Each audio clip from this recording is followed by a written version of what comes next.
देवडी पुलगाव मतदारसंघातील अत्यंत महत्त्वाच्या पुलगाव येथील रेल्वे ओव्हरब्रिज कामासाठी अखेर मोठा दिलासा मिळाला असून आमदार राजेश बकाने यांच्या सातत्यपूर्ण पाठपुराव्याला यश आले आहे। सार्वजनिक बांधकाम विभागाने महारेल मार्फत या प्रकल्पासाठी रुपये 981.39 लाखांची रक्कम उपलब्ध करून दिली आहे। त्यामुळे अनेक दिवसांपासून प्रलंबित असलेल्या या कामाला आता गती मिळणार आहे। पुलगाव शहरातील वाढती वाहतूक, रेल्वे फाटकामुळे होणारी वारंवार अडचण आणि नागरिकांना होणारा त्रास लक्षात घेता या रेल्वे ओव्हरब्रिजची मागणी अनेक वर्षापासून प्रलंबित होती। विशेष म्हणजे हे काम अनेक वर्षापासून कासव गतीने सुरू होते। मात्र आमदार राजेश बकाने यांच्या सातत्यपूर्ण पाठपुराव्यामुळे आता या कामाला वेग मिळणार असून ओव्हरब्रिज लवकरच पूर्ण होईल असा विश्वास व्यक्त केला जात आहे। आमदार राजेश बकाने यांनी या प्रश्नाला प्राधान्य देत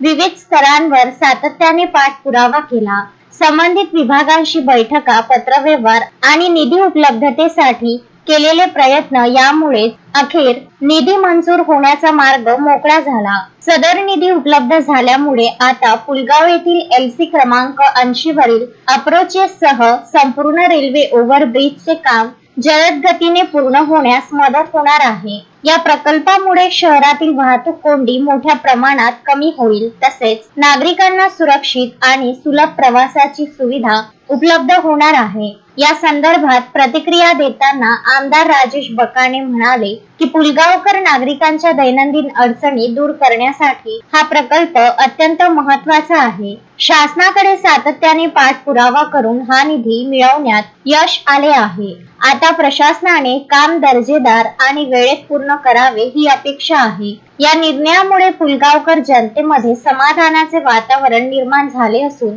लवकरच प्रत्यक्ष कामाला वेग येऊन नागरिकांना दिलासा मिळणार आहे। अश्विन शाह, विदर्भ न्यूज, पुलगाव।